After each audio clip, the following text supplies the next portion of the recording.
परमेश्वर पिता का धन्यवाद हो कि इस महीने के पहले शनिवार को हम फिर से परमेश्वर के वचन की गहराई में जाकर उन बातों को देखना और सीखने की कोशिश करेंगे जो परमेश्वर ने अपने चेले यूहन्ना को बताया कि अंत के दिनों में क्या क्या होगा।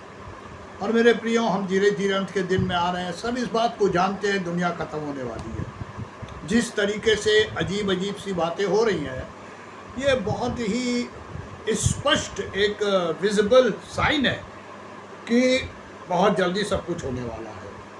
और मेरे प्रियो, पिछली बार हमने प्रकाशित वाक्य के 9वें बाब को शुरू किया था और वहाँ पर उसकी पहली आयत में देखा था, जब 5वें स्वर्गदूत ने तुरही फूंकी तो मैंने स्वर्ग से पृथ्वी पर एक तारा गिरता हुआ देखा और उसे अतः कुंड की कुंजी दी गई थी। एक्चुअली ये तारा तो था नहीं, ये एक स्वर्गदूत था जो स्वर्ग से आया, एक कुंजी लेके आया। एक अतः पिट है, मतलब कह सकते हैं डेप्थलेस पिट, और एक अतः कुंड में एक चाबी है, ताला लगा हुआ है, बहुत बड़ा है ये, और इसके अंदर बहुत कुछ है। और बाइबल ये बताती है कि जो चीज़ इसके अंदर है वो 3 चीज़ थी, धुआं, आग और टिड्डियाँ। और ये सारी इसमें से निकलती हैं, क्या क्या करती हैं और इनको क्यों कैद किया गया था, ये टिड्डी थी या नहीं थी, ये हम अब देखेंगे।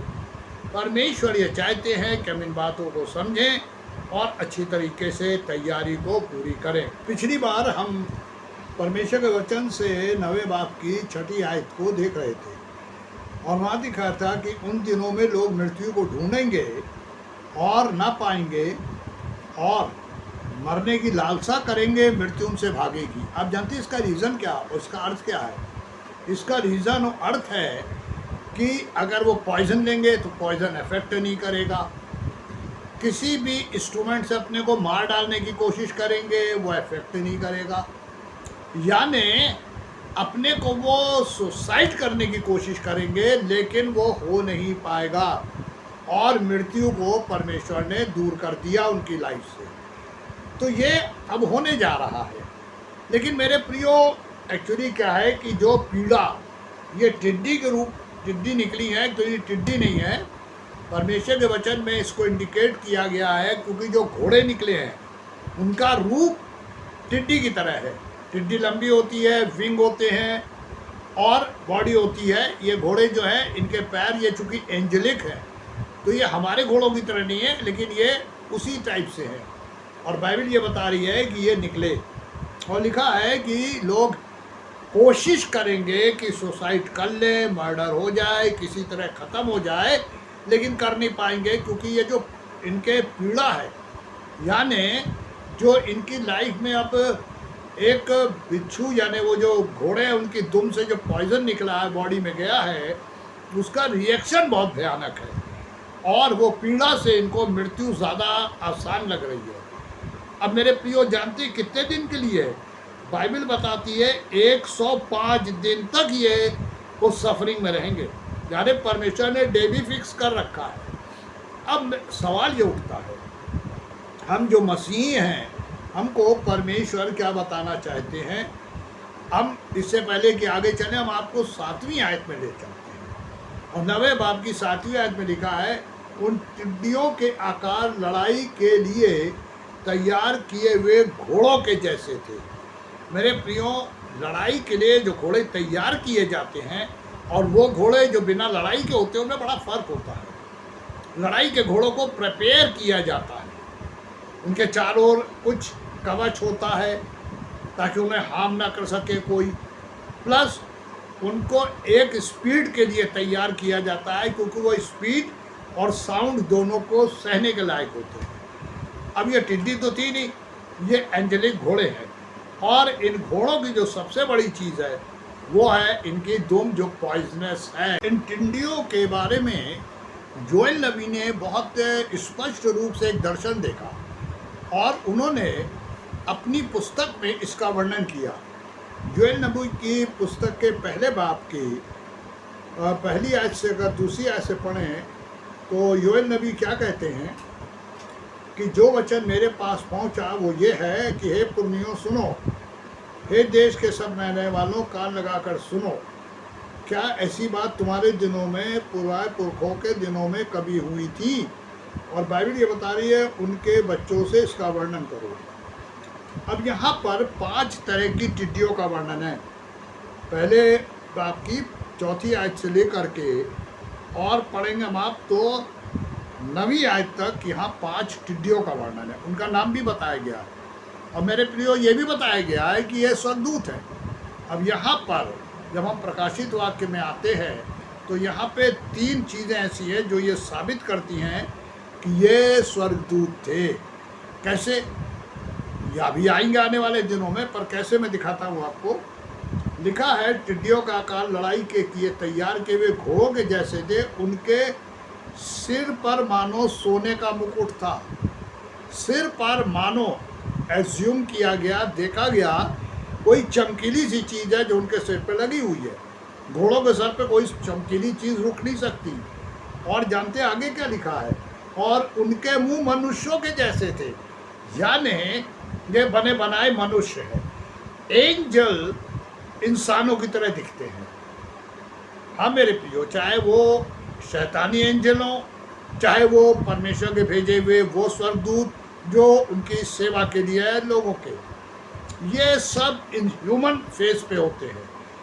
और मैं नहीं जानता आप लोगों ने कभी एक्सपीरियंस किया कि नहीं, लेकिन परमेश्वर ने ये मौका दिया कि मैंने इन चीज़ों को बहुत अच्छी तरीके से सामने देखा हुआ है। ये भी नहीं कि विजन की बात कर रहा हूँ, और मैंने इनकी बातचीत भी सुनी है और बातचीत की भी है। ये सारा वाकया इन 40 वर्षों में जब से प्रचार शुरू किया परमेश्वर ने दिखाया। मेरे प्रियो, यह वचन ये बता रहा है कि इन जो घोड़े टाइप के एंजल है जो एक्चुअली फ्लाई कर रहे हैं, इनके फेस ह्यूमन की तरह है और इनके सरों पर सोने का सा मानो मुकुट है। अब बाइबल ये बता रही है सोने का मुकुट क्या बता रहा है? सोने का मुकुट ये बता रहा है कि ये कुछ रिवॉर्डेड लोग एंजल है। और दूसरी चीज़ कि ये चूंकि ह्यूमन फेस में है, अब ये स्वर्गदूत चूंकि ह्यूमन फेस में है तो ये साइड सी बात है कि ये स्वर्गदूत ही है, घोड़े नहीं है। योएल नबी की पुस्तक के 2 बाब की 4वीं आयत में आगे पढ़ेंगे तो वहाँ भी योएल ने जो दर्शन देखा था नबी ने, वो भी इसका वर्णन किया। मेरे प्रियो, ये खतरनाक टाइप के घोड़े हैं, यानी खतरनाक टाइप के एंजल हैं। और खतरनाक नहीं होते तो अतः कुंड में बंद ना किया गया होता, और उनकी चाबी परमेश्वर ने अपने पास नहीं रखी होती। जब तक ये स्वर्गदूत उतरा नहीं 9वें बाब की पहली आयत में, तब तक ये बाहर नहीं निकले। और जहाँ ये थे वहाँ 3 भयानक चीज़ें भी थी, भट्टी का धुआं, आग, और उसके बाद उसके अंदर से ये निकले, यानी आग इन्हें मार नहीं सकती थी, ये आग में ही रहते हैं।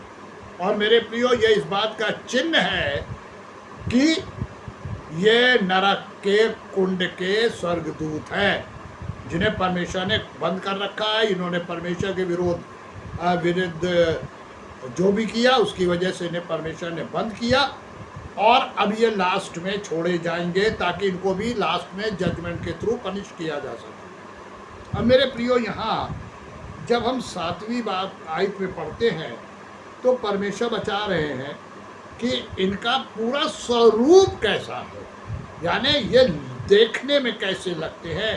तो हम आपको अब 8वीं आयत में ले चलते हैं, और यहाँ लिखा हुआ है कि उनके बाल स्त्रियों के बाल जैसे और दांत शेरों के दांत जैसे थे।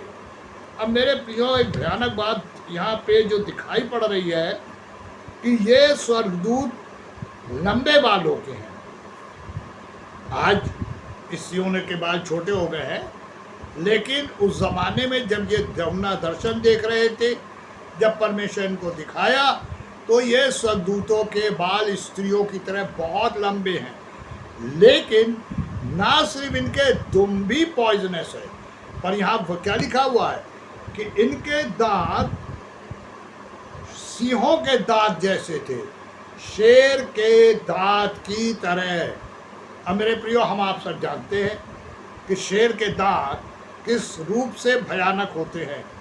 ये किसी भी जानवर को फाड़ देते हैं, खून पी जाते हैं। अब परमेश्वर ने इन स्वर्गदूतों को जब निकाला, ये बहुत सुंदर थे, लेकिन अब इनका रूप खराब होता चला गया और शैतान ने इन्हें अपने रूप में बना लिया। अक्सर हम लोग जो फोटोग्राफ्स वगैरह या आर्ट में शैतान ने मनुष्यों को यानी अपने दूतों को शक्ल तो मनुष्यों की दी है, लेकिन बाकी का जो एक्टिविटीज़ दी है वो अपनी दी है। और मेरे प्रियो, यहाँ जानते क्या लिखा है कि उनकी शक्ल मनुष्यों की थी, लेकिन यहाँ ये नहीं लिखा है कि ये पुरुष की तरह थे या स्त्री। एंजल्स के जेंडर नहीं हो पा रहे, इसको हमेशा याद रखिएगा। इसीलिए वो हमेशा जो पहनते हैं कपड़ा वो गौन में होता है, यानी गले से लेकर के पाँव तक आता है।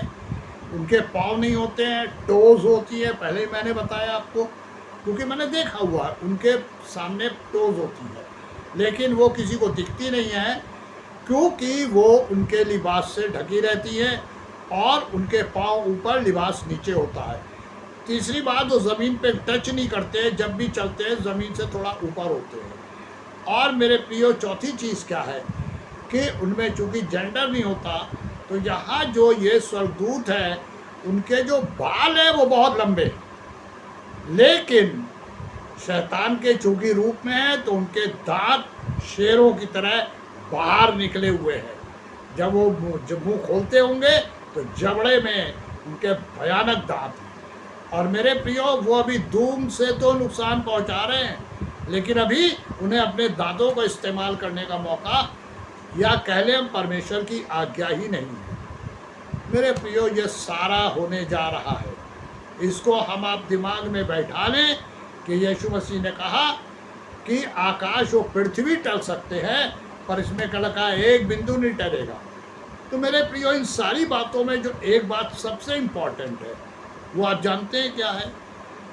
वो ये कि परमेश्वर ने इन परिस्थितियों के बीच में भी अपने लोगों को बचाकर अलग कर रखा है। यानी उस ज़माने में जो लोग बच जाएंगे, इस बड़े महामारी को देखेंगे, उन पर ये नहीं आएगी क्योंकि वो परमेश्वर के प्रोटेक्शन में होंगे।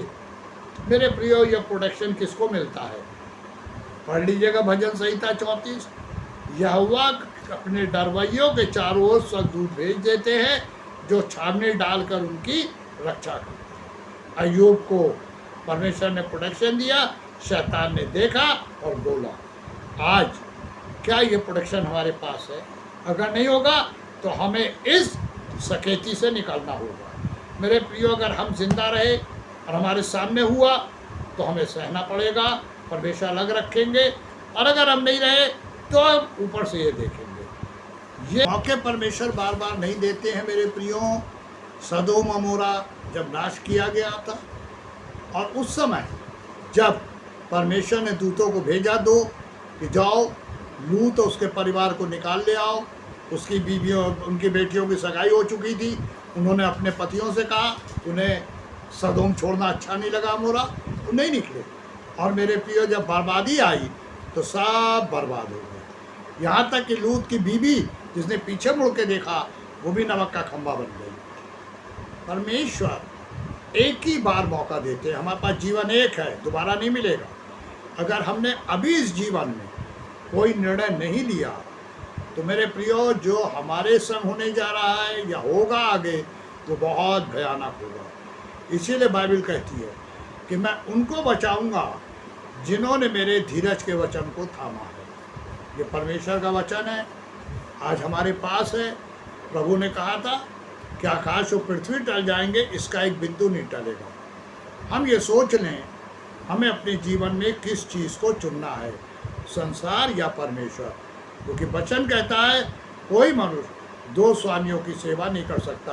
तुम संसार और परमेश्वर दोनों के संग नहीं रह सकते। और आज हर मसीह इन दोनों में को साथ लेके चलना चाहता है। नहीं मेरे प्रियो, यह सबसे खतरनाक है। गुज़रे दिनों में प्रचार करने में जाता था तो इस प्रकाशित वाक्य को मैंने कई चर्चों में और कई ग्रुपों में अच्छी तरीके से समझा कर बताया। देखिए, एक होता है मोबाइल में प्रचार करना और एक होता है सामने। हमारे पास लिमिटेड टाइम होता है, और जब मैं प्रचार में होता हूँ, अभी भी मुझको बुलाया जा रहा दोस्त गए, तो वहाँ जब मैं प्रकाशित वाक्य के बारे में बात करते हैं हम लोग, तो परमेश्वर मुझे इस्तेमाल करते हैं और तब वह खुल के बहुत से रेफरेंस दिखा के और चीज़ें बता सकते हैं। परमेश्वर करे हम अपनी तैयारी पूरी करें, आने वाला दिन बहुत भयानक है और बस एक चीज़ हमको बचा सकती है, वो परमेश्वर का वचन और प्रार्थना। जो परमेश्वर में है वह सदैव सुरक्षित है, क्योंकि बाइबल कहती है परमेश्वर का सरदूत हमारे चारों ओर बाड़ा डाल देगा और हमें बचा देगा। हमें चुनना है, संसार या परमेश्वर। परमेश्वर करे कि हम अपने लिए परमेश्वर चुनें। परमेश्वर की आशीष हर एक के साथ हमेशा बनी रहे। आमीन।